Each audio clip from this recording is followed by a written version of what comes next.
Bonjour et bienvenue sur Insolitement Votre, votre chaîne dédiée aux actualités les plus insolites du monde entier. Ici, chaque jour vous réserve son lot de surprises et de découvertes étonnantes. À la une aujourd'hui, l'histoire incroyable d'un braquage pas comme les autres qui s'est déroulé en Caroline du Sud. Tout commence un matin ordinaire à Sharon, une petite ville de Caroline du Sud. David Joseph D'Alessandro, un jeune homme de 25 ans, décide de tenter sa chance dans un braquage. Mais il ne choisit pas n'importe quelle arme pour son méfait. Non, David a une idée bien plus audacieuse. Il choisit de se servir d'un vieux pistolet Nintendo NES Zapper. Ce jouet iconique des années 80, qui servait autrefois à tirer sur des canards virtuels dans le jeu Duck Hunt, va se retrouver au cœur d'un crime bien réel. Avant de se lancer, David prend le temps de préparer son arme. Il repeint soigneusement le pistolet en noir pour lui donner une apparence plus menaçante. Avec sa perruque, sa capuche et un masque pour cacher son visage, il est prêt à passer à l'action. Le 30 mai 2023, il entre dans une épicerie locale nommée Quick Stop. Sans perdre de temps, il se dirige vers le comptoir. L'atmosphère est tendue et les clients présents sentent tout de suite que quelque chose ne tourne pas rond. David sort alors le NES Zapper, le pointant vers le caissier avec un sérieux imperturbable. « Remets-moi tout l'argent de la caisse », ordonne-t-il. Le caissier, pris de panique, obéit sans poser de questions, lui tendant 300 $ en cash.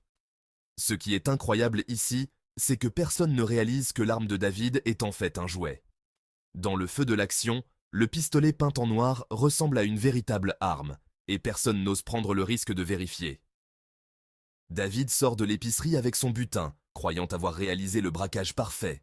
Mais son plan, aussi audacieux soit-il, ne va pas durer longtemps. Les autorités, rapidement alertées par le caissier, arrivent sur les lieux en quelques minutes. Après une courte enquête, ils localisent David sur le parking d'un magasin voisin.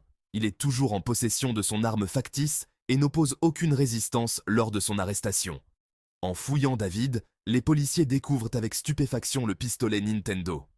Le jouet, maintenant confisqué, devient une pièce à conviction inattendue dans cette affaire de braquage. Et notre braqueur du jour, David, se retrouve derrière les barreaux en attendant son jugement. Cette histoire, aussi insolite soit-elle, nous rappelle que parfois, la réalité dépasse la fiction. Qui aurait cru qu'un jouet des années 80 pourrait devenir l'arme d'un braquage? Mais plus encore, cela nous montre à quel point l'imagination humaine peut être surprenante. Parfois dans le bon sens, parfois dans le mauvais. Et vous, que pensez-vous de cette histoire? Est-ce de l'audace, de l'inconscience, ou peut-être un peu des deux? Dites-nous ce que vous en pensez dans les commentaires. Et voilà, c'est tout pour aujourd'hui, sur Insolitement Votre. Si cette histoire vous a fait sourire ou vous a étonné, n'oubliez pas de liker la vidéo, de vous abonner pour ne rien manquer de nos prochaines histoires. Partagez cette vidéo avec vos amis pour leur faire découvrir cette incroyable aventure. À très bientôt pour de nouvelles actualités insolites. Peace.